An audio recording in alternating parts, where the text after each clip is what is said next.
أعوذ بالله من الشيطان الرجيم. بسم الله الرحمن الرحيم. الحمد لله وصلى الله وبارك على رسول الله وعلى آله وأصحابه ومن والاه. براني برز خوشويست، السلام عليكم ورحمة الله وبركاته. خوش حال لدرسك كأما دبوين لخزمتنا قشتنا حكم تعدد الزوجات والحكمة من مشروعيته. باسي فرجنية كين لقال حكمة لا داناني فرجني لا إسلاما. حكمكي طبعا هروكو نكاح شون باس ما كروتمان دابش بي بو بينش حكمك واجب وحرام ومندوب ومكروه ومباح أمش بهمان شوا بجوري حالة بارودوخ كان بجوري شخص كان حكمكي دا قوري ضلي التعدد مباح في الأصل. حكمي أصلي وبنرتي تعدد أويك ريقا بيدراوة دروستا بويك أما أنت طبعا مباحة أما أصلا بو معنايك أقربيكي اعتيادية نشي كهري اعتيادية بلام كاتيك أو عند الشروط بو دابني لرؤية ساية و يتر أو مباحة بيتسي بيت ممنوع تو كومل الشروط عندنا وشروطي زحمت كر وايلي كردوها أصلي بابتك كخوي مباحة نواجبه ونسنة أصلكي كردو أنا بسي بممنوع ومحظور لكاتيك أو النابت هتوشتيك دابني كومل اشتيك دابني أصلي حكمك يلا بي بابو حكمك يتر كبيتواني أو أصلية. ويفرمي إن خفتم ألا تقسطوا في اليتامى اگر ترسان لو هي كنتوان داد قري وداد بروري بك لو آفرتانيك يتيما بباوك دايك بباوكن ويتيم يعني بباوك لطيم يعني بيدايك لطيم بس يتيم يعني بباوك اگر ترسان هي لويك او كيجولانيك مثلا هاتيو بون بيشتر استوا قوربون وقتي هاو سرگيريانات واترسن مثلا لما باسي ماري ولما ناز لاني عدالة نكن شكل لا يخوتان قوربون وامانة لبروا فرمي فانكحوا ما طاب لكم من النساء مثنى وثلاثة ورباع او كاتات سنتان بي خوشة لدو لسي ولتشوار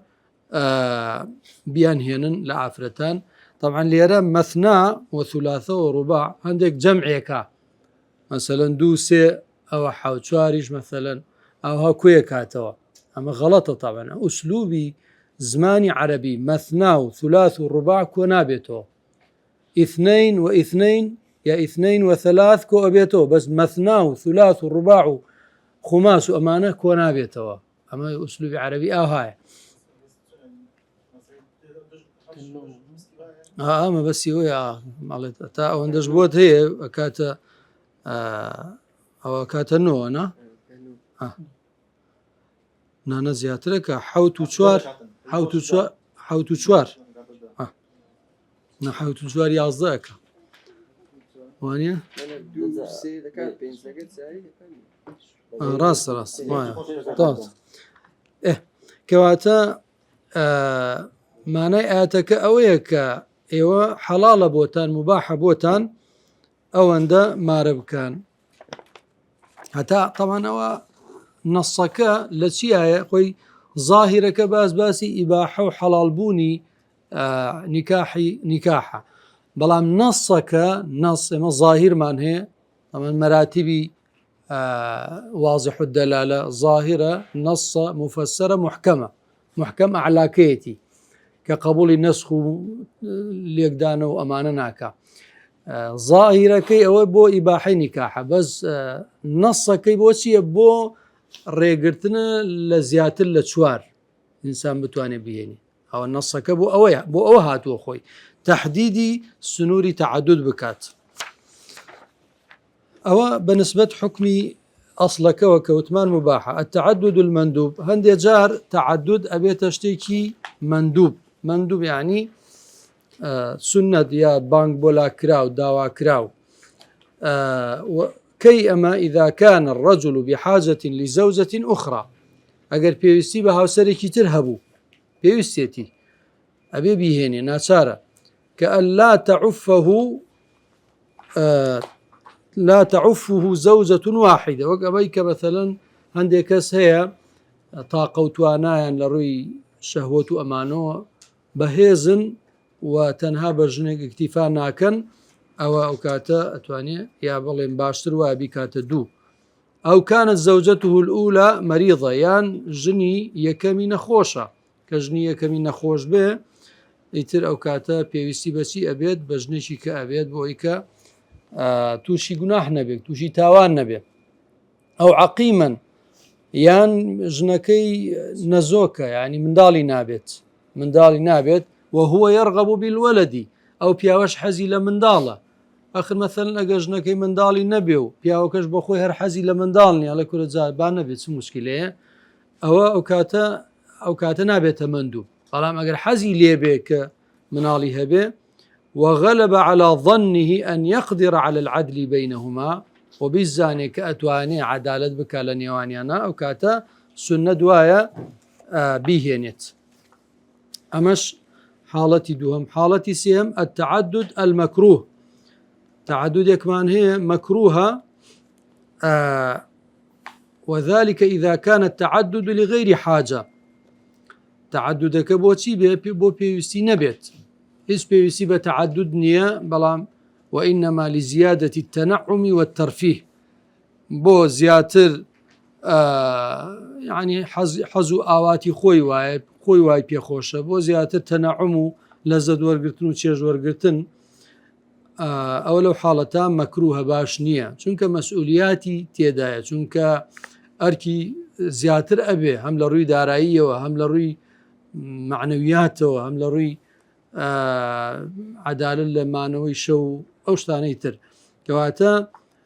إنسان هتا بوي بكري يكجن أجر بيويست بو أو كاتا بنابو دوجني بري كويسة مثلا رجي تعدد لولاتي ما چنده يعني ناكاتا لصدا دوش زور كما رجي زور كما لبروا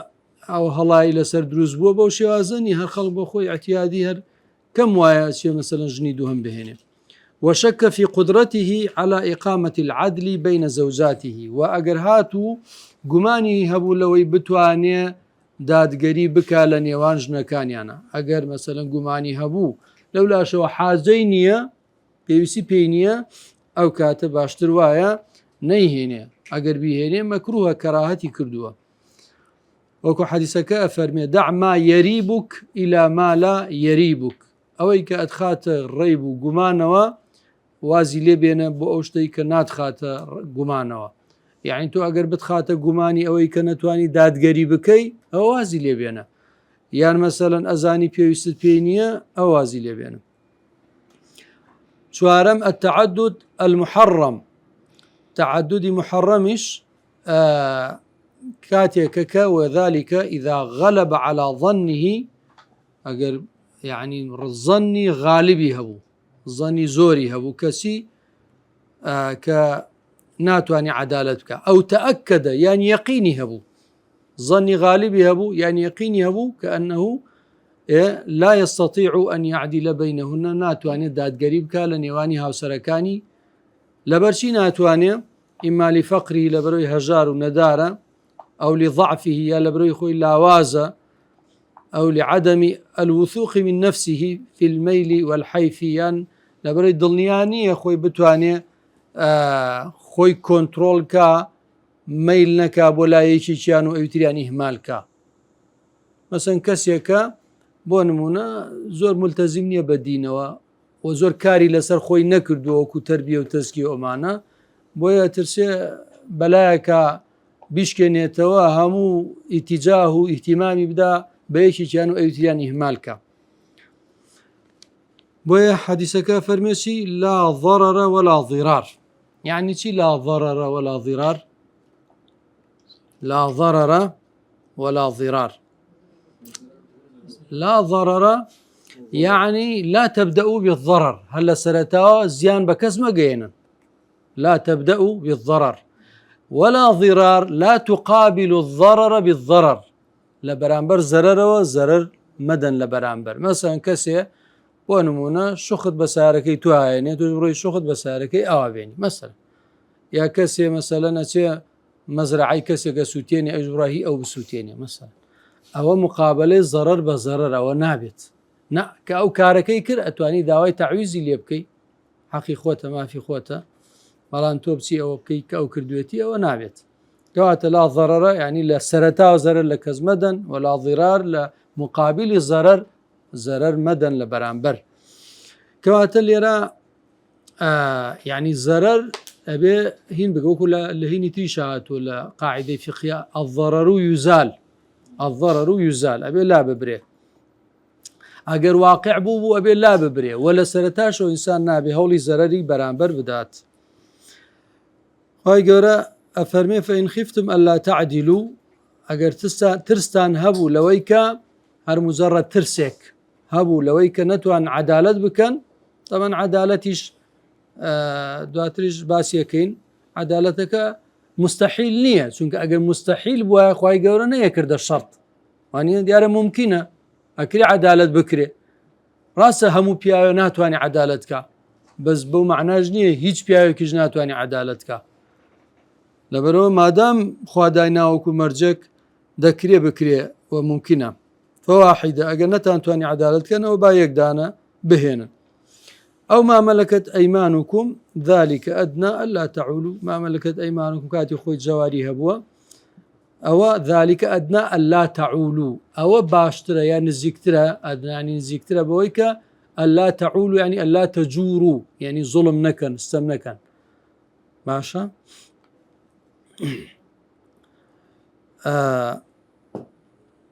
ملاحظەیەک لێرە پێویستە ئەڵێ وەیەجیب و طبعا باسی ئینەکەی نەکرد تەعەدودی واجب بۆچی تەعەدودی واجب چونکە ئینسان ئەگەر کەوتە حاڵەتی ئەوەی کە ترسی هەبوو بکەوێتە زیناوە وتمان لەوێ ئەو کاتە نیکاح واجبە بێ ینی ترسی ئەوەی هەبێ کە لە شوێنێکایە زۆر معەڕەزە بۆ فیتنە و بۆ زینا ئەمانە ئەو لەو کاتە واجبە و حەزیشی لێتی واجبە ژن بێنێ ژنی هێنا بەدانەیەک ئەو حاجەیە و ئەو زەرورەتە نامێنێ ئەیتر بۆ کردنی بەدوان و ئیتر نابێتە واجب بە دوان وسیان نابێتە واجب هەر یەکەکە واجبە کە یەکەکەی کردەوە واجبەکە نامێنێ بۆیە واجبمان نەهێناوە ملاحظەکە ئەوەیە کە ويجب أن يعلم أنه لو عدد الزوج في الحالتين الأخيرتين ئەگەر لە دوو حاڵەتەکەی ئەخیرە یعنی تعددی مەکروه تعددی حرام ئەلە دوو حاڵەتە ئەگەر کردی بە مەکروهی کردی ژنی دووەمیەنا بە حرامی کردی یعنی دڵنیا بوو لەوەی کە ناتوانێت عەدالەتکە و هەر کردیشی لەبەرچی مەسەڵەن وتمان لەبەرەوەی هەژارە ناتوانێت دوو خێزان بەڕێوە بەرێ بۆ نمونە هەر کردی ئەوە وعقد على ثانية أو ثالثة دوهم يا سيمي هنا كان العقد صحيحا أو نية بلي والله ما دام شتي حرامي كردو عقدك هلا وشيته نخير عقدك صحيحة شكبوتي أصلي عقدك أركان وشروط أو شتايني تواوا شتيك هي لخارجي عقدك وانيا واكو حنفي كان ألن نهيك الروي كردوتا وصفي نق أصلي باشا إذا توجه النهي إلى أصله أو إبطالك وإذا توجه إلى وصفه أو إثر أو كاتي إبطالناك بويا أما ليرا وصفكي نهي ليكراوة يعني اشتيق لدروي بيكاتي عقدك نهي ليكراوة كوتمان بريتيا لحالتك كردويتك حرامة وترتبت عليه آثار كعقدك الصحيح بهمو آثار شنواري عقد صحيح لسر دروس به من حل المعاشرة معاشرة جودبون وهمو حقوق ما فانيك هي هموي ترتبك لسر عقد صحيح ووجوب المهر ماري واجب به والنفقة نفقة واجب به وغيرها كواتا عقدك دروس وآثار كان شي لسر دروس أبي وإن كان مكروها في الثالثة هرچەند عقدەکە لە حاڵەتی سێما مەکروهە وتمان بە مەکروهی کردوێتی ئەو بوتمان پێویستی پێی نییە پێویستی بە تەعەدود نییە بەڵام هەر ئەیشیکە ئەو مەکروهە وحراما في الرابعة لە بەشی چوارەمە لە خاڵی چوارەمە وتمان حرامە هەرچەند بە حرامیش بیکە بەو معنای کە هینی نیە ینی دڵنیانیە لەوەی کە ئەتوانی عەدالەتکە بەڵام دروستە فالحرمة توجب الإثم ولا تبطل العقد کاڵێن حرامە ئەوە تاوانبار ئەبێ کابرای معدد ئەوەی کە فرەژنی کردووە تاوانبارە بێ بەڵام عەقدەکە هەڵناوەشێتەوە چونکە عەقدەکە هەموو ئەرکانەکانی و شروتەکانی تەواوە. ئەو عەدلەی کە پێویستە لە تەعەدود و فرەژنیە هەبێ چییە؟ يعني وەکو وتمان شتەکە مستحيل نییە ئەکرێ ببێ. العدل الذي أوجبه الإسلام على الرجل إنما هو العدل والمساواة. أو عدلەی کە پێویستە ئینسان بیکە لە کاتێکا ژنی دووەم یا زیاتر ئەێنێ ئەو عەدلە بریتە لەمە ئینسان عەدالەت بکە و دادگەری بکە و یەکسانی بکە لەم شتانە. یەکەم الئینفاق لە بژێویان ئەبێ وەکو یەک بیان ژێنێ نەک مەسەلەن ئیحتیمامی بژێوی زیاتر بدا بە یەکێکیان ئەویتریان ئیهمالکە ئەوە نابێت. وەلئیسکان شوێنی مانەوەیان ئەبێ مەسەلەن هەرێکیان بۆ خۆی خانوێکی بۆ دابین بکە شوێنیان بۆ دابین بکە. وەلمەبیت مانەوەی شەو لەگەڵیان مەسەن شەوێک لای ئەو بێ شەوێک لای ئەیا دوو شەو لای ئەو دوو شەو لای بۆ شێوازە نەک مەسەلەن هیوای هەیە مەسەلەن ژنی دووەمی ناوە بە مانگ ناچێتەوە لای بە دوو مانگ و سێ مانگ ناچێتەوە لای ژنی یەکەمی ئیهمالی کردووە و تاوانێکی گەورەیە بەڕاستیەوە زوڵمە. ئەنجا زوڵمەکەژەوە نییە زوڵمێکی شخصی بێ زوڵمە یعنی ناحەقیە لەسەر مافی بەرامبەر ئەو تا ئەو ژنە عەفوی نەکاو لێ خۆش نەبێ ئەوە حقوق الناسە کەواتە خەتەرە بابەتەکە. وهروە وحسن المعاشرة ڕفتاری جوانکردن لەگەڵ هەردووکیان بە یەکسانی ڕفتاریان بە جوانی لەگەڵا بکە نەک مەسەلەن لە یەکێکیانە زۆر توند بێ لە یوتریانە زۆر نەرم بێ یا لەمیانە زۆر خۆشەویستی بدا لەویانە خۆشەویستی نەدا. بەو شێوازە حسنی معاشرە هەڵس و کەوت لەگەڵیانە بە جوانی بکە وەکو ئاتەکە فەرمی وعاشروهن بالمعروف. والقيام بواجبات الزوجية أو الزوجية بياك وهستان بأركي ژن و مێردایەتی ئەو ئەرکانەی کە لە سەرەتی بەرامبەر ژنەکانی بەو شێوازە هەڵسێ بە واجبات و بۆ ئەرکانە بەرامبەر هەردوولا. فهذا ممكن لكثير من الناس ئەمەش وەکو وتمان شتێکی ممکنە مستحيل نییە بۆ زۆرێک لە خەڵک ئەتوانێ ئەم کارە بکە. ئایا یەکسانی لە خۆشویستنی قەلبیە ئایا ئەوە پێویستە یەکسانیش بکە و عەدالەتش بکە لەوە؟ طبعا المحبة القلبية التي لا تولد ظلما عمليا فليست من مقومات العدالة. خۆشویستنی دڵ لە دڵەوەیکیانی زیاتر خۆشەوێ لەویتریان بەڵام بەمەرجێ نەبێتە مایەی دروستکردنی ستەمێکی کردداری یعنی ڕنگ بداتەوە لە کردداری و گفتاریە ئەو خۆشویستنە ڕنگ بداتەوە لە هەڵس و کەوتیا وای لێ بکە زیاتر ئیحتیمام بەوە بدا کە خۆشەوێ ئەویتر ئیهمالکە. ئەگەر ئاوانە بێ ئەوە بەشێک نییە لە پێکهاتەکانی عەدالەت یعنی مەطلوب نییە لە پیا و دڵی لەتکا بیکا بە دوو بەشۆ لایەکی بۆ ئەم لا و لایەکی بۆ ئەولا ئەوە بەکی ئەکرێەوە ئەو بە کەس ناکرێت چونکە بۆچی لأنه لا سلطان للإنسان على قلبه چونکە ئینسان دەسەڵاتی بەسەر دڵی خۆیان نییە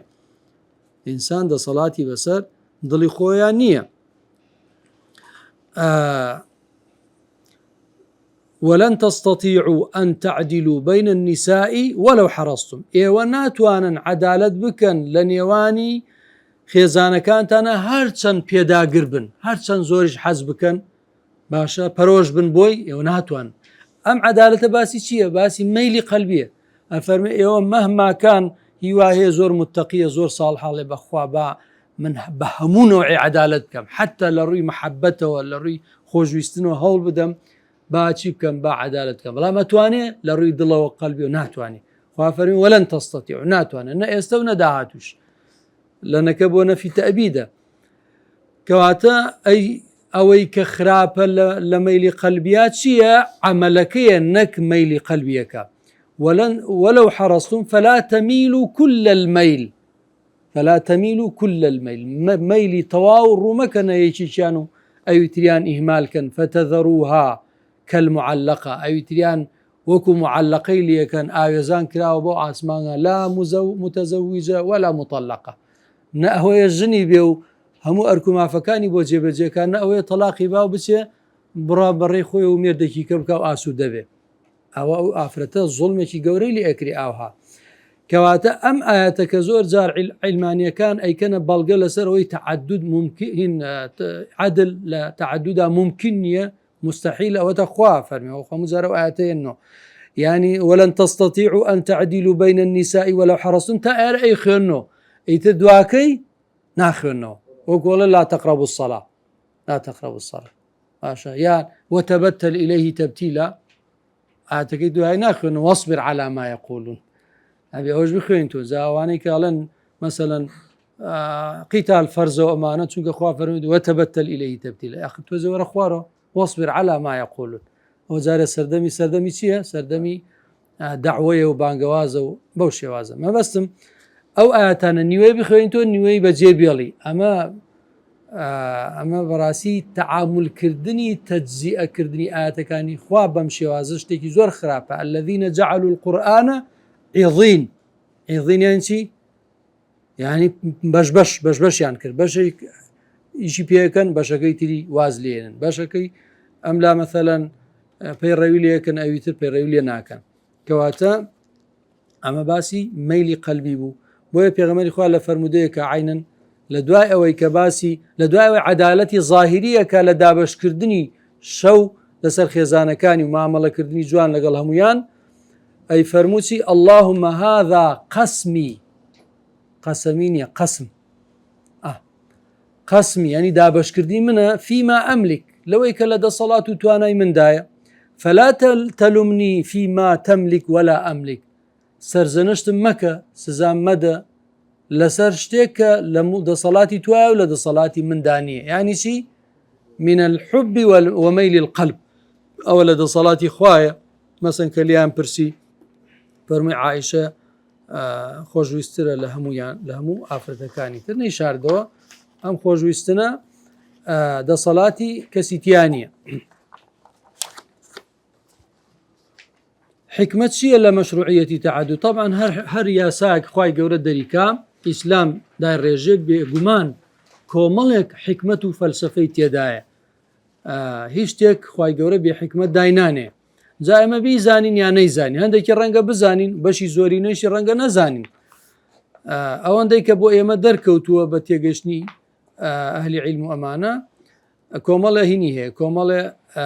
أهداف وآمانز لمسألة تعددية طبعا لم يجعل الإسلام التعدد فرضا لازما وفرزنية كزنيت وفرزة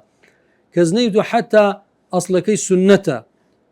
بل أباحه مباحة من أجل تحقيق أهداف بعيدة في الإصلاح الاجتماعي كومالة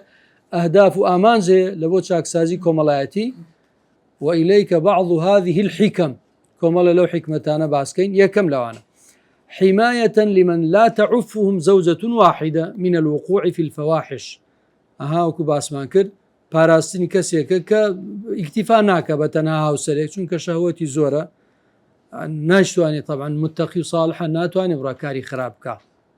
اي چيبكا لم بينات چيبكا خو ناكري أم كسر خوي كبتك بشوازك لولا شو مثلا إمكانياتي هي إبارة بدريكا أجنشي كبيني بالشرعي وبريكو بيتي بويتوشي تاوان وقناه بدروشتي نبي وهذا أمر فطري أما اشتكي سروشتي براسي لفطرة إنسانة هي كمثلا أجر طاقة وتوانا يزوربو حزي لي أجنشي كبيني دوهم حماية للمرأة من أن يلهث وراءها أصحاب الشهوات يعني بو باريزغاري لأفرد يعني براسي أم تعددا يعني وقال خلاطة بو بعض الأفرتان خلاطة هر نعمتك قورية أفرد هي مثلا ميردي مردوة يا ميردي طلاقي داوة أو أفرت أمينته يتشيبكا هتا كي لمالي باوكي بيا لمال براجني بيتال كي لمالي مثلا أو أنا بيا أيبونا شيتا مالك با مثلا پیاوەکە ژنێکی تریشی هەبێ قەیچێکە با هەیبێ ئەوش ماڵێکی بۆ دابین بکرێ بۆ خۆی ماڵێکی سەر بەخۆی هەبێ و کەسێ احتیمامی پێ بدات ئافرەت تەبیعەتی واخوای دروست کردووە ئەبێ شتێک هەبێ پشتی پێوە بدات پاڵی پێوە بدات تەکیەگایەکی هەبێ ئەگەر ئافرەت بەڕاستی ئافرەت سروشتی تێک نەچوو بێ وەکو بەعزێک لەوانە ئەوانەی کە نانراوە دەیناسوور ئەوە وەکو ئەوانە سروشتیان تێک چووە ئەوانە ئەگەر بێت و کە ئافرەتێک سروشتی تێک نەچوو بێ بەڕاستی پێویستی بە پیاوێک هەیە لە پاڵی بێ وەکو دینگە پشتی پێوە بدات حقیقەتەن ئەوە بەو شێوازە ئەگەر ئافرەت هاوسەرگیری بکە هاوسەرگیری دووهەم ئەو کاتە ئەپارێزرێ لە چی؟ ئەپارێزرێ لەوەی کە ئەوانەی شەهوەت پەرستن دێن ئەچن چیەکەن ئەچن بۆ کۆڵێ بەڕێکردنی کات لەگەڵیان بۆ شەهوت قەزای شەهوەتی نامەحرەم لەگەڵیان ئەو کارە ئەکەن بۆیە ئافرەتێک کە بە شەرعی بچێ هاوسەرگیری بکا باشە یا بە ناشەرعی لەگەڵی چێکا ڕێکەوێ ئەو بە تاکید هەر مقارنە ناکرێ لا بعقد يضمن مستقبلها عقدێک نەبێ کە دەستەبەری داهاتووی ئەم ژنە بکە ئەم ژنە مەثەلەن ئەگەر عقدێک هەبێ مستقبلی خۆی و منداڵەکانی دەستەبەرە بێ بەڵام ئەگەر وانە بێ ئەی لە ڕێی چیەوە بێ وئینەمە عن طریق المسافحة والمخادنة لە ڕێی زینا بێ مسافحە زینا یان لە ڕێی چیەوە یان لە ڕێی پەیوەندی ژێربەژێری و دۆستایەتی ژێربەژێری ئەمە طبعاً ئەو پەڕی سوکایەتیە بۆ بە ئافرەت ئەوە جگەل لەوەی تاوانە سوکایەتیشە بە ئافرەت هەر ڕۆژێ لە لای پیاوێک بێ ئەوە سكاتية بنسبة مما يجعل تلك المرأة وأولادها عرضة للحرمان من كل حق هیچ مافێکی نامێنێ ئەو کاتە نەخۆی نە منداڵەکانی سێهەم نسبة النساء أكثر من نسبة الرجال یەکێکتر لە حکمەتەکان ئەوەیە هەر خوای گەورە وای داناوە یعنی هەمیشە نسبەت و ڕێژەی ئافرەتان زیاترە لە ڕێژەی پیاوان یعنی مەجاریتر نازان باسم کریانە ئەگەر بە تەقسیمی عقلی وەرگین عقل هەندێشت تەقسیمەکە جاریوا لە واقعیشان نییە ئەگەر بە تەقسیمی عقلی وەرگین یان مەسەلەن پیاوژن هەردووکیان ڕێژیان وەکو یەک وایە باشە ئەو پێ ئەو ژنانە مارە ئەکرێن لەو پیاوانە ئەو هیچ مشکلەمان نابێت دووکیان ڕێژان وەکو یەکە یان مەسەن ڕێژەی پیاوان زیاترە لە ئافرەتان ئەو پیاوانە ئەو بەعزێکیان ئەو ئافرەتانە بهێنن دوای ئەبێ ئەوانی تر دابنیشن هەتا کچی ئەوانە گەورە ئەبێ مەسەلەن ئەبێ ئەوە هەبێ یا ئەمە طبعاًەوە لە واقع شتیوانیە بەزە وەکو عقل ئەگەر شتیوا بوو ئەگەر ڕێژەی یان ڕێژەی ئافرەتان زیاترە لە ڕێژەی پیاوان ئەیە بە تاکید عیلاجەکەی چییە؟ عیلاجەکەی هەر تەعەدودە هیچی کەمان نییە لە غەیری تەعەدود هەمانە بەس ناشەرعیە بەڵێ بسبب اندلاع الحروب طبعا بەگوێرەی توێژینەوە فعلا ڕێژەی ئافرەتان هەمیشە زیاترە لە ڕێژەی پیاوان بەگوێرە ئەو هەموو شەڕی کە ڕوو ئەدا شەڕ کێ شەڕەکە لە شەڕە دیارە پیاوان شەڕەکە کێ سەربازە کێ جوندیە کێ بن بۆ شەڕ پیاو ئەوە لەبەرەوە زۆربەی پیاوەکان لە ناو ئەچن ئافرەتەکانیش دەمێننەوە وأصبح عدد النساء يزيد على عدد الرجال كثيرا فهل من الخير أن يقتصر كل رجل على زوجة واحدة وتبقى كثرة من النساء محرومة من الرجل المعيل زۆرێک لە ئافرەتان ئەمێنەوە بەبێ سەرپەرشتیار بەبێ کەسێکە بژێویان دابینکە مما قد يضطرها إلى ارتكاب الإثم والفواحش یان ناچارێکە ئەم مێردنەکردنە بۆی بڕە لە ماڵان ئیش بکات باشە خزمەتکاری بکە یا ئیشێک بکە بەڕاستی لە شەئنی ئەو نەبێ یان وەکوڵێ ئەسوە احتیمال ئەوەیە کە بچێ تووشی لەش فرۆشی بەدڕەوشتی ببێ خوا پەنابە ئەوەی تر ناچارە بێ هیچێک لەو کارانە بکە هەموو ئەو کارانش لایەغنی نەبەخۆی و نەبە دینەکەی چوارەم ئینسان متزوج من امرأة تحبه ويحبها پیاوێک هەیە ژنێکی هەیە خۆشی ئەوێ یەکتریان خۆشەوێ بەڵام لكنها عقيم لا تنجب نەزۆکە و منداڵی نابێت چەندین فەحص و فحوصات و دکتۆر و ئەملاولا کراوە هین نابێت یعنی عیلاجی نابێت وهو يتوق إلى الولد پیاوەکەی زۆر تامەزرۆی منداڵە پیاوەکە وحتى ئافرەتەکەش هەر تامەزۆی منداڵە بەس چی بکە کە نابێ فهل من الأفضل أن نحرم عليه التعدد ئەمە باشە بڵێن وەڵا ئەم پیاوە با لەلای ئەم ژنە هەردا بنیشێ حتا سەرەنێنەوە ئەدەمرن ئەم پیاوە پێی خۆشە منداڵی ببێ سبەینێ بێتە میراتگیری و ئینسان طبیعەتی وایە کە خۆی هەمیشە لە دنیا نامێنێ خولودی نییە حەزەکە لە ڕێی منداڵەکانی و ئەو خولودێکی معنەوی هەبێ جا ئەمە باشەیە ئەم نەئمره بأن يطلق زوجته التي يحبها یا بڵێن چی بڵێن با ئەو ژنەی تەلاق بدا کە منداڵی نابێ با بڕۆ ژنیشکە بێنێ وەکو ئێستا مەسیحیەکان ئەڵەن یەک ژن ما جەمعه الله لا يفرقه ئینسان ئەوەی کە خوا کۆی کردوێتەوە ئینسانێک ناتوانێت جای کاتەوە یعنی ئەم دوانە ئەبێ ئیلە ئەبەد چی بکەن ئەبێ پێکەوە بن کە پێکەوە نابن نابێ هین ببێ نابێ ژنێکی کە بێنێ بۆیە تعددی حەلیلات لای ئەوان قەدەغەیە بەس خەلیلات بە کەیفی خۆی ڕابێرێ ئەوە کێشە نییە جا بۆیە ئەمە زوڵمە لەم ئافرەتە تۆ مەثەلەن ئەڵێ بە ئەم پیاوە بڕاژنێکی تر بێنێ بەزەم ئافرەتە تەلاق بە ئێمە زوڵمە لەم ئافرەتە داماوە ئەمە مەسەن مناڵی نابێ تازە جارێککە زەحمەتە یەکێککە بچێت بیهێنێ بۆ لەبەرەوە تەلاق دراوە کە منداڵی نابێ ئەنجا کێ هەیە بچێ ئەوە ئەو ئافرەتێکی ئاوها بهێنێ بۆیە ئەمە عەدالەتی تێدایە فیعلەن کە باژنێکی کە بێنێ معەزەز مکەڕەم ئەم ڕێزی خۆی هەیە لەوانەیە زۆر جار ڕێکەوت بێ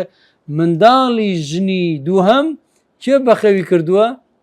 ژنی یەکەم بەخێوی کردووە هەر دایکی خۆی ڕەنگە ئاگای لە مناڵەکانی نەبێ هەر ئەو بەخێوی کردووە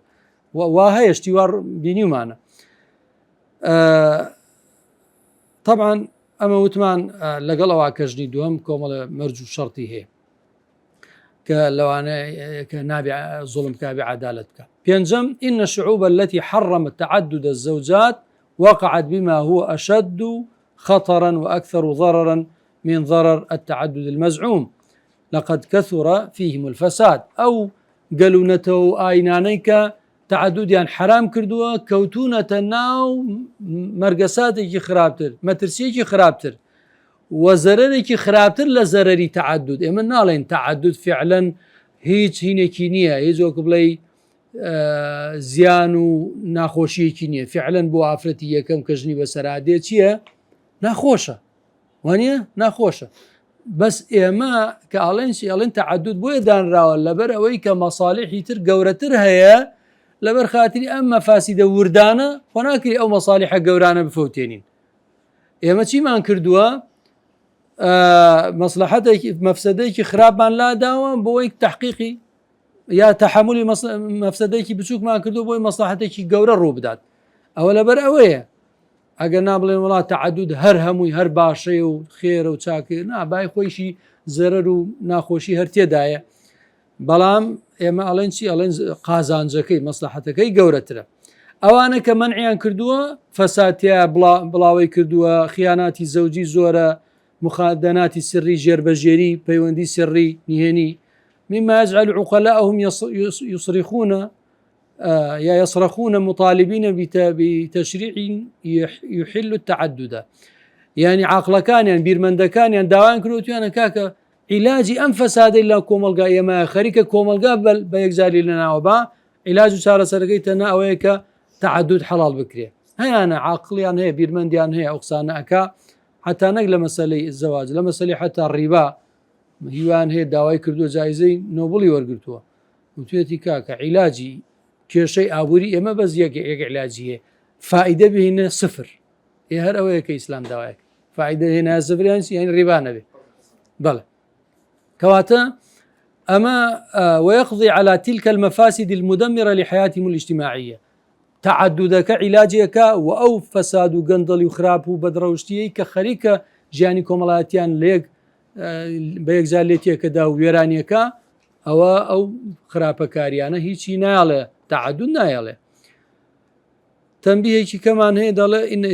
إساءة استعمال بعض الجهلة لحق التعدد لا يغض من حكمة الإسلام طبعا ليرا لو أنا برسيار كيبلي نخو ما مصاهندك هي براسي تعددك هي كدو بس بخرابي كردويتي وأمانة هي راسا نموني خراب منزورة هاي مثلا وكوتمان جني يكم إهمال كردو ظلمي ليك استمي ليك الأمر يكوا أو بعض الجاهل أو كارب أو حكم الشرعية بشوازك خراب أكا خو ئەمە واناکە بڵێن وەڵام مادەم ئەوە بە خراپیەکە بابێن تعدد منعکەین ڕێگری لێ بکەین قەدەغەیکەین بە یاسا ئێ باشە ئەی باشە ئەگەر مەثەلەن کەسی واشمان هەیە هەر لەگەڵ یەکەمی شار خراپە زوڵم لەگەڵ یەکەمی شاکە هەموو ڕۆژە دارکاریەکە ئەوە چی لەکەی یعنی بڵێن باشنی یەکەمی شار قەدەغەکەین ئۆکەی منطقە یعنی تەطبیقی خراپ بە معنە ئەوە نییە کە تۆ بڵێ ڕێگری لە ئەسلی ئیشەکە بکەیت بەڵێ ڕاستە خەڵکێکەیە بە خراپیکە لا یغض ینی کەمی ناکاتەوە لە حکمەتی ئیسلام بۆ تعدد کەم ناکاتەوە ئە تعدد هەر حکمەتی خۆی هەیە هەر بەرژەوەندی بەرز و باڵای تێدایە بەڵامی تر هەندێکیش بە خراپیکەن ئێمە ئەبێ چی بکەین ئەبێ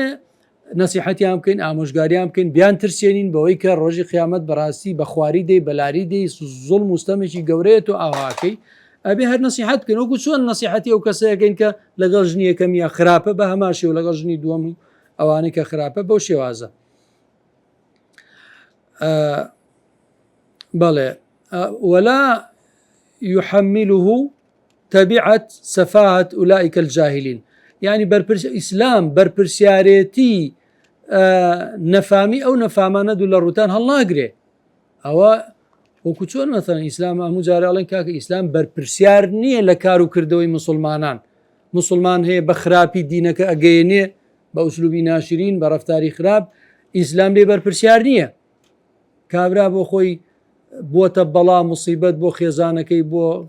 دەوروبەری عەشیرەتەکەی بۆ کۆمەلگاکەی ئەمە خۆشی بە مسلمانە زانی ئەمە ئیسلام لێ بەرپرس نییە وسوء تصرف فالإسلام ما أباح التعدد ليكون سلاحا للجرح خو إسلام تعدد بودانا وآفرتي يكم برينداركا كساتي برينداركا ونارحتي كاو أو الذبح يا وكسون مرسر بري أو هاسري بريو هيس ما فو حقيقي نداتيو يعني بزندوي بمريني أو هانية أو سوء المعاملة يا رفتاري خرابي لغلا وإنما شرعه تلبية للحاجة أما بو ولام دانوي بيوستيك تلبياني ولام دانا ووقاية للمجتمع بو بارزقاري لا كومالغاية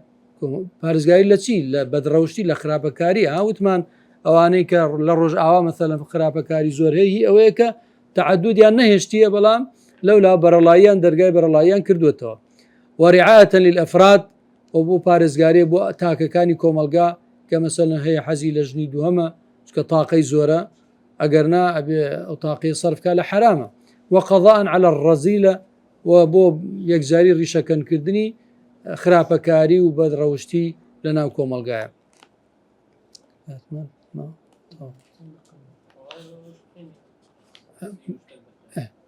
باش الصفات المطلوبة رؤية الخاطب والمخطوبة الخطبة أو صفتان بيوست لأفرتها هبه كاتي كإنسان سيتخواز بيني مثلا لو أنا بينيني أو أفرتها يا بياوكي بيجنو بياوكي يكتر ببين يا كروكسكا باسي أو أنا كباسي خطبة كن بقشتي خطبة يعني خواز بيني ما هي الصفات المطلوبة لكل من الزوجين يكم لو صفتان كجرنجا الدين الصحيح والخلق القويم ديني صحيح يعني دين داربه كسك دين داربه بلام دين داريكي درست هي دين دارة بلام بسقتي دينك ورقرتوه بسقتي يعني مثلا لما الله يعني دايشي باوشي خشكي قشتي جيران خواردو بدسيو ماشا اما سي اما بحساب ملتزم ودين داريشه لبر او بلين الدين ابي بصحيحي وربقريت چونك فهم زور مهمة لدينها ففهمناها سليمان يخو داود السلام عليه بيغمبره بلام لو مسألة إذ نفجت فيه غنم القوم وكنا لحكمهم شاهدين ففهمناها سليمان كواتفهم مقامشي قورية بويت يقيشني دين ورقتني دين بصحيحي وبدرستي أما بيوستا لو كساهبه وهروها أخلاقي ريكو راست أخلاق وثمان باش يكل الدين بلام بويت جاي كدوتو لبر جرينجي إذا خطب إليكم من ترضونه دينه وخلقه فزوجوه كسيات أخواز بيني كسكتان يا خشككتان رازيب لدين أخلاقي أو لما ركن يعني بيور باتشي بي بدين وأخلاق بي راس تشتكاني كش قرنقة مثلا إيش كاريكي هبي مثلا بجيويكي هبي مثلا بنا مالان ريكو بيك بأمانة قرنقة اهتمام بي بجي بلام لسروي همو يانوشي قرنقة دين وأخلاق إلا تفعلوا أقروانا كان يعني بيورتان دين وأخلاق نبي زياتر بيور اشتكاني تربكنا بيور ما دو أو اشتانا أو فرمي تكن فتنة في الأرض وفساد عريض راسي فتنيكي زور بيا أبي و خرابة كاريكي بربلاو لسر زاوية دروسة بي ئەمە خاڵی یەکەم بۆ هەردووکیان پێویستە ئەم خاڵە هەم بۆ کچ هەم بۆ کوڕ النسب في كل من الزوجين نسبی هەر پێویستە خاوەنی نەسەبێکی جوان بێ ڕێک بێ مەسەن کوڕێک بێ کەس نزانێ کوڕی کێیە لە چ خێزانێکە یا مەسەن کچەکە بە هەمان شێوە ئەمە گرنگە معنای نەسەب ژیانیی طیب الأصلی ئەسلەکەی پاک بێ وەکەرەم المەنبەتی ئەو شوێنەی لی گەورە بووە لی پیا بووە ڕێک بێ پاک بێ ئەمە بەڵگەش لەسەر ئەمەم حەدیثەیە تونکەح المەرأة لأربع بۆ چوار هۆکار ئافرەت مارە ئەکرێ لمالها لەبەر سامانی ولحسبها لەبەر نەسەبی ولجمالها لەبەر ولدينها لەبەر دینی فاظفر بذات الدين ئەو ئافرەتەی کە خاوەنی دینە ئەوە هەڵبژێرە ئەگەر وانەکەی تەریبەت یەداک یعنی چی ینی التصقت بالتراب ینی دەست ئەچەقێ بە خۆڵە یعنی ئەمە کینایە لە چی یا گزارشتە لە چی لە هەژاری ینی هەژارەکەوی ئەمە طبعا دوعاە ئەم بڵێن تعبیرە دوعاە بەڵام دوعاکەش خۆ هەندێک جار دوعاکرێ بەڵام دوعاکەم وەسپی حەقیقەتەکەی خۆی نییە ئەمەس بۆ هینکردنە بۆ ڕێگرتنە بۆ تهدیدکردنە هەڕەشەکردنە نەک بۆ ئەسلی بەڵێ ئەخلاقەکە ئەخلاق بەڵێ ئەخلاق بەشێکی گرنگە لە دنیا مەسیە منزومەمان هەیە لە ئیسلامە منزومەی عەقیدە منزومەی ئەخلاق منزومەی ئەحکام ئەبێ یعنی لە گرنگەکانەوە پیا بچی لە عەقیدەوە بچی بۆ ئەخلاق لە ئەخلاقەوە بچی بۆ ئەحکام ئێسمە پێچەوانەمان کردوتەوە یین لە ئەحکامەوە دەست پێەکەی مەسەن لەسکەکە و چاکە و مەسەلەن غەیبەت مەکە و فڵان مەکە و فیسا ئەمانە کۆمەڵە شت هەیە ئەحکامە ئەمانە لە کاتێک ئابێ لەسەرەوە پیابین منزومەی ئەحکام منزومەی ئەخلاق منزومەی ئەخلاق زۆر مهمە بەتابەت ئەخلاقی دەرونی زۆر مهمە ئەخلاقی دەرونی مەسەلەن چییە ئەمە سەبرە ئەمە صدقە ئەمە تەقوایە ئەمە تەواضوعە ئەمانە ئەخلاقی دەرونین ئەمانە ئەبێتە منشئی ئەخلاقی زاهری یعنی ئەمە سەرچاوەی ئەخلاقە زاهریەکان لەکوێیە لە ناخی ئینسانە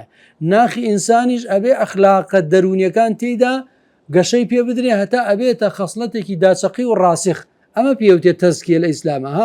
یەکەم هینێک کە خوای گەورە پێغەمبەرانە نێرێ یەتلو عەلەیهیم ئایاتینا مختصرێک لە دینیان بۆ عەرزەکە ئەوە تیلاوەتی ئایاتە مختصرێک لە دین دوایە لەسەر ئەوە یوزەکیهم تەزکیانەکە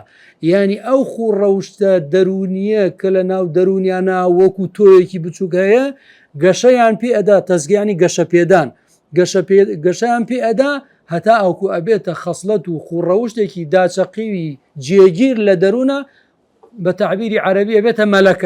ئەبێتە مەلەکە یعنی مەسەن سەبر ئەبێتە مەلەکە خەشیە ئەبێتە مەلەکە خەشیە لەخوا تەقوا مەسەن تەواضوع صدق وەفا ئەمانە هەمووی ئەو هینانە ئەو خەسڵەتە دەرونیانە ئەبێتە چی ئەبێتە مەلەکە لە دەرونیە لە ئەنجامە ئیتر گفتاری ڕێکە بێ هەڵسوکەوتی ڕێکە بێ ئەمە ئەخلاقە کەواتە ئەمە زۆر مهمە حتا ئیبن القەییم قسێکی جوانی هەیە فەرمێ الدین كله خلق فمن زادك في الخلق زادك في الدين دین هەمووی ئەخلاقە هەمووی ڕەوشتە هەمووی ئەخلاقی جوانە ڕەفتاری شیرینە باشە صفات و خوڕەوشتی بەرزە هەر کەسێ لە ئەخلاقا لە تۆ لە پێشتر بوو زیاد بوو ئەخلاقی لە تۆ ئەوە لە دینداری لە تۆ زیاترە بزانە چۆن ئەو تعبیرە چۆن هینی کردو یعنی مثلەن چۆن حەسری ئاوەکو چۆن الحەج عەرەفە یخۆ حەج تەنها عەرەفە نییە یعنی ڕوکنی کاملی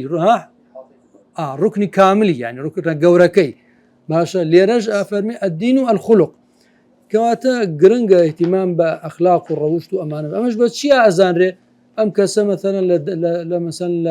لە ماڵەوە لە جیرانەکان خزمەکانی پرسیار بکە لە جیرانەکانی لە مەکتەب مەسەن لە زانکۆ لە فەرمانگە لەو شوێنانەکە هەڵسوکەوتەکە و ڕەفتارەکە چۆن ڕەفتارەکە بەوا دەزانرێ ئەمە خاڵێکی تر کەفاءەیە کە ئەوش گرنگە الكفاءة ويقصد بالكفاءة مساواة الرجل للمرأة في أمور ئەم کەفاءەش پێویستە هەبێ هاوشانی یەکتر بن سوکوڕ هاوشانی یەکتر بن لە چی هاوشانی یەکتر بن لە چەند شتێکە یەکەم الدين والصلاح للدين لباشيا هاوشان يكتربن يعني شون يعني مثلا أم كرة إنسانك باشا ريكة مؤدبة أخلاقي جوانا يا باكسك جوابه مثلا أم كرة باشا كبسي آفرتك بينه ناملتزم دینداری ڕێک و پێگنی ئەمانە بڵێ وەڵا لە داهاتووە خۆم چاکێکم خۆم باشێکم ئەوە زەحمەتە ئەوە زەحمەتە تۆ بگەڕێ بە دوای یا بەعکسەوە مەسەرن جاری وایە مەسەن بۆ خۆم حاڵەتی وان بەسەر هاتووە مەسەلەن کچیان هێناوە بۆ کوڕەکان دوای کچەکە بۆتە خۆرە بۆ ناو خێزانەکە بۆتە مصیبەت بووە باشە دوای گلەیان لە من گوتیانە مامۆستا تۆ بۆچی برا من سوزانم خۆ من تەنها مارەکردن بەسەر مارەم کردو بۆ خۆتان تعقیبتان نەکردو ئەیوانە ئەوە ئیشی خۆ دەبڕۆی تعقیب بکەی بزانین چۆن و چۆنی ئەمانە خەریک بوو بەرپرسیارەکە بخەنە سەر شانی من لە کاتێکە خۆی ئەوجا کە پرسیارەکەی ناوەسا قسەیە جوانی کرد ئەوت کە تۆ مەسەن پرسیارەکەی ئێرەم ئافرەتە چۆنە چۆن نییە یا مەسەلەم ئەم کوڕە چۆنە چۆن نییە ئەوت پرسیاری لە کەسێکی عاقڵ و داناژیر بکە نەک پرسیار لە گێژێ بکەی بڵێ کوڕە وەڵا پیاکی باشە و عیبینیە و وەڵاهی مەسەلەن ئیشکەرە و پارە پەیاکە و ئەمانە ئی باشە با پارە پەیاکە با هەموو سەرۆتی دنیا هی ئەو بێ وەکی ئەدەب و ڕەوشت و ئەخلاق و دینی نەبێ و کەڵکی چی دێ کەواتە ئەبێ یعنی ئاستی دینداریان یان وەکو یەک بێیان لە یەک و نزیک بێ یا جاری وایە مەسەن کەسێکە کچێکەێنی لە خۆی زۆر باشترە لە دینداری ئەوە هەر نووری عەلا نورە وانە ئەوە ناڵێ حەدیسەکە فەرمێکی المەرئەة الصالحة باشترین نیعمەتی دنیاە كواتاله فليس الفاسق كفءا لعفيفة صالحة پیاوێکی بێقەید و بند فاسق لە ڕێگای بەندایەتی دەرچوو مەسەن بۆ عارە خۆرە نوێژ نەکەرە حتا جاری وا بوو مەثەلەن وتمانە کاکە ئەو پرست کردووە ئەم کوڕە نوێژەکانە وتی وەڵی مامۆستا وتویانە بەخوا دەکا و ناکا و ئینشاءڵڵا دەکات ئینشاءڵڵا نابێت دەکا و ناکا یعنی ناکا ئەوە یعنی ناکا کەواتە دەکا و ناکە دوای لەوانەیە وعدیش بدا لەوێ بەس بۆ ئەم کچەی خۆت تەسلیمی کەسێکی ئاوهاکەی ئەمە بەڕاستی هینی ها لە قورئان فەرمووی الزانية لا ينكحها إلا زان الزاني لا ينكح إلا زانية أو مشركة والزانية لا ينكحها إلا زان أو مشرك وحرم ذلك على المؤمن أو أنا لا آسية كان لبروا أبي أو هنا هبت أفمن كان مؤمنا كمن كان فاسقا لا يستوون يكساني الحرفة لا يشو بيشيشا نزيق من ليكا ومثلا شون الله فصاحب حرفة دنيئة ما كاتي خوي براسي أو وهبوا دنيا قراوة فرقي هي باسي ظروفك كاتيك يعني مثلا حرفك يا حتى أمش براسي أجر يستج مثلا هندي زار هر بيويست رتشاو بكري چونکە باسەکە چییە باسەکە لەوەی ئەم کوڕ و کچە پێکەوە بەحەوێنەوە جا مەسەلەن بۆ نمونە ئەگەر کوڕەکە لە بنەماڵێکی خانەدان و دەوڵەمەند و ئەمانە بێ کچەکە مەسەلەن لەگەڵ ڕێزمانە بۆ ئیش و پیشەی کەناسی کە ئیشێکی پیرۆزە کەسەوە ناکە بەس کچی مەسەلەن کەناسێک بێ لەوانێ کوڕەکە ئەگەر دیندار نەبێ هەموو ڕۆژە بەناوچاوە بداتەوە بەڵێ مەسەلەن تۆ کچی فڵان کەسی ئاوا وانە ئەوەی کە سەرزەنیشتی کا و لۆمەی کەوامانە بۆیڵێ بە ئاستی کۆمەڵاتیشیان ئاستی ئابووریشیان یەک بێ نزیک بێ لە یەکەوە وەکە کەناسین و حەجامین وەراعین وەقەیمی حەمامین ئەمانەڵێ لە ئاستی چی نییە لە ئاسی لەیسە کوفئەن لبینتی عالیمین وەقاضین وتاجر لە ئاسی کچێک نییە مەثەلەن کە کچی عالمێکی گەورەیە یا قازیەکە یا بازرگانێکە فعلا مثلا ئەمە هەندێک جار تەسیرەکە ئەوتە زەینەب مثلا زەینەبی قوڕەیشی زەینەبی مەسەن پورزای پێغەمبەری خوا عەلەیهی سەلام کە شووی بە زەید کرد دوای چی لێ هات دوای نەتیجەکەی جیابوونەوە بوو چونکە ئاستی کۆمەڵایەتیان یەک نەبوو زەید کۆیلە بوو ئازاد کرابوو زەینەبیش قوڕەیشیە لە نەسەبی زۆر بەرزە لەبەرەوە ئاستیان یەک نەبوو کە ئاستیان یەک نەبوو نەتیجە هەرجیابوونەوە حتى پیغمبر خوا زۆر نصیحتێکە ئەمسک عەلەیکە زەوجەک واتقی الله بەس هیچ عیلاج نییە چونکە وەکوڵە گەشتۆتە بوون بەس ناگەنەیەک لەبەرەوە فعلا ڕەچاوکردنی ئەوەش گرنگە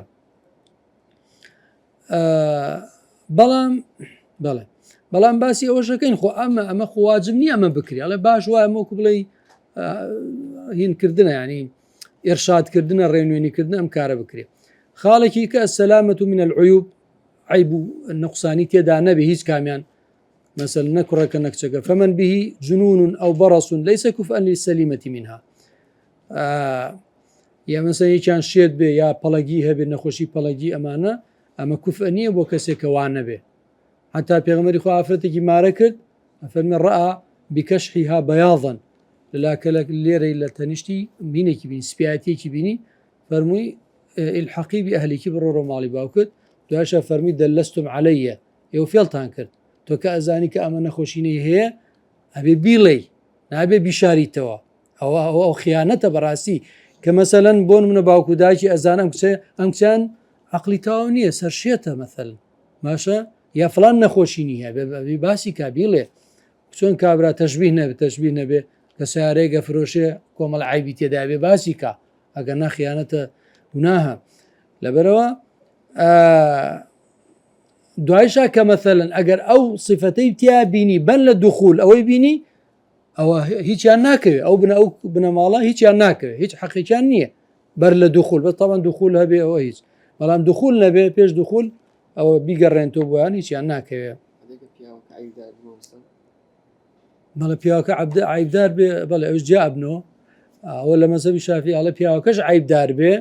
ئافرەتەکە وەکو مارەی ناکەوێت بەڵام وەکو متعەت الطەلاق ئەوە شتێک هەیە ئەو شتەی ئەدرێتێ شتێکە یعنی بۆ دڵخۆشکردنی ئافرەتەکە یعنی عیبەکە لە ژنەکە هەبێ لە پیاوەکە هەبێ یعنی عیبەکە لە ژنەکە هەبێ ئەوە دیارە ژنەکە فەسخە بێتۆ نیکاحەکە عیبەکەش لە پیاوەکە ئابێ و ئافرەتەکە ڕازی نەبێ بە پیاوەکە دووبارە ئافرەتەکە مارەی وشتی ناکەوێت بەڵام چیەکەی وتمان شتێک دڵخۆشکردن پێ ئەدرێ ملاحظەیەکەی ئەڵێم کەفاءەتە من حق الزوجة وأوليائها يمكن إسقاطها أم كفاءة باسيكن ما في آفرته وما في خاونان سرپرشتياني آفرتك أكري إسقاطك أكري مثلا بونون بياوك نخوشينكيه أكري كيشني كاكا أو نخوشينشيه ما كيشنيه ما هالرازينه أو حتى بالنسبة آفرتك شو بهماشي وأكري وليست شرطا في صحة النكاح يعني مرجقنية بو يكنكاحك الصحيبة أجر كفاءتشان نبي هر أبي چونکە تەماشاکەی زەینەب وتمان پێغەمبەری خوا لە زەیدی مارە کرد خۆ کەفاءتیشان نییە بە یەکەوە هاوکوفی یەکتر نین بەڵام لێشی مارە کرد لكن مطلوبة دفعا للعار عن الزوجة وأوليائهما بەڵام داوا کراوە بکرێ ئەوە کەفاءەتە هەبێ بۆی سبەینی مەسەلەن خەڵک دەوروبەر جیران خزم نەڵێن کچەکەتان داوە بە نوقسانێک مەسەلەن چاوێکی نوقسانە یا قۆڵێکی بڕاوتۆ یا شتێک یا مەسەن نەخۆشینێکی هەیە ئەوە بڵێن وڵا ئەو کارەتان کردووە ینی بۆی کە دەفع العار بێ بۆی ئەو کەفاءەتە هەبێ باشە وضمان لاستقامة الحياة الزوجية وبۆی کە بەڕاستی حياتی زەوجی پێویستە سەقامگیر بێ ئەوانی ئەگەر ئەم دوانە تەفاهمیان نەبێ بە یەکۆ نەگونجن ئەو کاتە ژیانەکە بەردەوام نابێت وحەدیسەکەیش فەرمێت تەخەیەڕوا لنوطەفیکم نوطەف جەمعی نوطفەیە بۆ نوطفەی بۆ نەسل و بۆ وەچەی داهاتووتان ئێوە هەڵبژێرن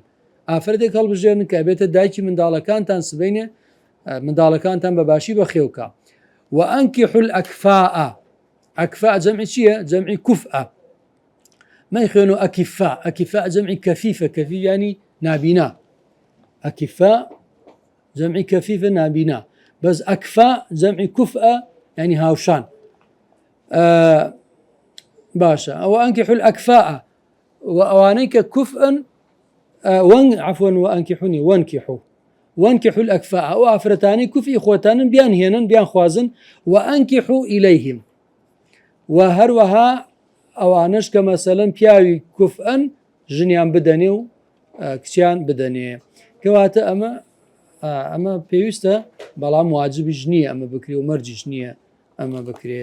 لێرە ڕاوەستین وصلى الله وبارك على محمد وعلى آله وصحبه أجمعين والسلام عليكم ورحمة الله